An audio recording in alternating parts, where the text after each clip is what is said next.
Banggit ako ng noon. Araw-araw. Kaya hindi ko mapigilan na maging emosyonal kapag magbanggit ako ng pangalan ng nanay ko. Basta pamilya ang pag-usapan, yan ang weakness ko. Dahil nasa abroad ang kanyang ina at madalas naman nasa bukid ang kanyang ama, ang kasakasama raw ni Elias noon, ang kanyang Lola Miriam at Lolo Marciano. Dili man bugoy na butaan mo. Sa dagan na mong ako, hinigugmagid na mo si Dibdib, magid na ang gimhan na mo. Sa kanila ako natutulog araw-araw. Sila din ang nagbabantay sa akin, sila ang nagbigay ng allowance. Inspirasyon ka! Dahil sa kanilang pagsisikap, nitong 2023 lang, nakapagtapos si Elias ng criminology. Malaking tulong sa akin. Nasasanay na yung katawan ko sa natrabaho na ganun. Nandito na naman ako, namumunat sa kabukiran. Pero sa halip na maging pulis, sinunod daw niya ang sigaw ng kanyang puso, ang mag-perform. Inumpisahan niya sa pagva-vlog. Ipinakita ang kanyang buhay sa bukid. Dili po na mawala tong kagandahan diya. Ay! Hanggang nagpasample ng kanyang boses at dance moves. And the rest is history, ika nga. Si Elias, naimbitahan na ngayong magtanghal sa iba't ibang mga probinsya ng Mindanao. Napupuno talaga ang isang area kapag nagigig kami. Nararamdaman ko sa aking sarili is proud na proud, masayang masaya. Maraming fans na rin daw ang nagdi-DM o direct message sa kanya. Sinasabihan nila ako na, pwede ba tayo na lang? Pwede bang magkita tayo? Matawa lang din kasi mabait naman ako na tao at saka masarap din. Sa mga humuhopya o umaasa kay Elias, awat na! Tapos na ang laban! Meron nang nanalo at nagpatibok ng kanyang puso. Si Abigail na aminadong selosa. May fans kasi dati, humalik talaga dito. Kasi very territorial ako eh. Yung akin. Tapos ngayon, na-realize ko na since nag-expand na yung circle niya, yung mga tao na nakakasalamuha niya, kailangan ko talagang mag-adjust. Maliban daw sa charm ni Elias,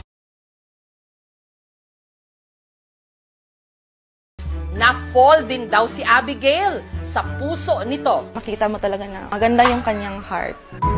At meron na rin pala silang anghel, si Apollo. Si Elias talaga is super hands-on sa aming anak.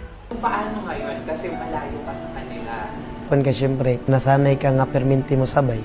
Hangtod niya naabot sa point aing ani, pero okay lang man kay makasabot man po. Hindi biro yung napagdaanan namin. Ngayon, unti-unti na naming naaabot yung mga sinasabi lang namin dati na, hey, Jessica, unta ka nang makatugtog ka sa kanang big stage. Pang, uli na. Mingaw na ako ni mo, Pang. Buntag! Kahapon lang, umuwi si Elias ng Magpet para bisitahin ang kanyang pamilya. Kamusta? Nagpiraman ka. Hapit niyo mong birthday, oh. Nakipaglaro siya agad sa kanyang mag-ina na miss na niya. I like it. I like him gusto. Agaray. Sinamahan din niya ang kanyang ama na muling mag-tapping sa bukid.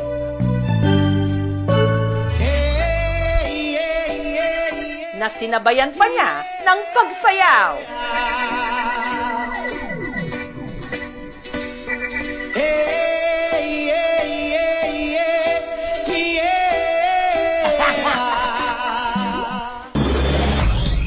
Kinagabihan, diretso naman si Elias sa gig nila sa Cali Fest 2025, Kalinan, Davao City.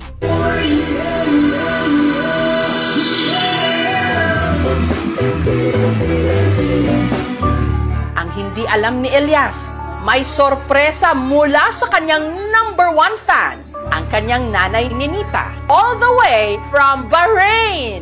Stay always humble at laging pasalamat sa Panginoon sa lahat ng na-achieve mo at laging mag-iingat sa bawat event na pupuntahan mo. Tatandaan mo na narito lang kami ng pamilya mo at laging susuporta sa magandang hangarin mo sa buhay. I love you, anak!